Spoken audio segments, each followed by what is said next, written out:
Joan Grimm. Ms. Grimm, could you state your name and address for the record? And you have up to 5 minutes. Joan Grimm, 2909 Edonia Drive. Thank you for letting me speak. You can fool all of the people some of the time, and some of the people all of the time, but you cannot fool all of the people all of the time. That was my reaction to the TVOS PowerPoint that was presented tonight. Cherry-picking information is not an honest method to set education policy, and it misleads the public into thinking if this mathematical formula is complex, it must be precise enough to identify effective teachers. I'll go one by one over the 3 recommendations that were presented and give you a counter-argument to what was said up there. Recommendation 1. TVOS metrics should be linked to other data like observational data to provide a holistic view of teacher impact. A. TVOS uses deviation scores that are magically converted to non-deviation scores, i.e. the team evaluation tripod observations. This magical feat is like trying to combine ounces and minutes. It isn't holistic, it's voodoo.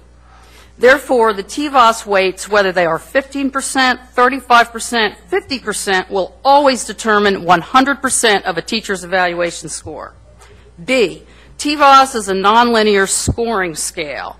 Children start out at different points on a nonlinear scale.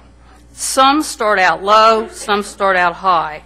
The consequences of this means teachers are rewarded or penalized depending on where the students start out.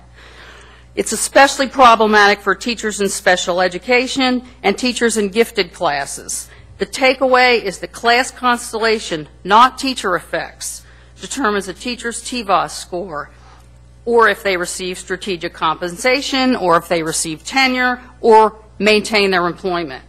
Recommendation 2, using multiple years of value added will diminish year-to-year variation in TVOS.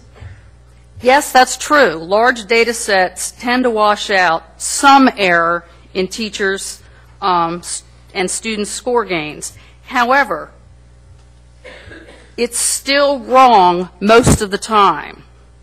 Kuppermitz, Shepard, and Lynn demonstrated that Sanders and Rivers' measurement error led to inflated estimates of effects, and their findings were grossly overstated. C, there remains still a 40% chance of a type 1 error. That means 1 out of 4 times you'll conclude an effect or a relationship when there is none. I would sell my car if it only worked 1 out of 4 times when I went to try to drive it. The full benefit of this model cannot be realized at this time. Finally, multiple years of data do not mitigate non-random student assignments in classrooms. The studies that were selected for this PowerPoint presentation based all their recommendations on the assumption that the VAM used randomized assignment. In real schools, teacher-students are not randomly assigned. Students move or drop out, further destabilizing the population. Therefore, using TVOS remains invalid. That is true despite SAS's statistical adjustments. Recommendation 3, TVOS models should control for prior test scores to decrease bias and teacher effects. Yes, TVOS should control for bias, but it doesn't do it very well. The variance in test score gains among teachers determined by TVOS are 10% teacher effects, 8% other in-school factors, 60% out of school, and 22% unknown. Usually that's error.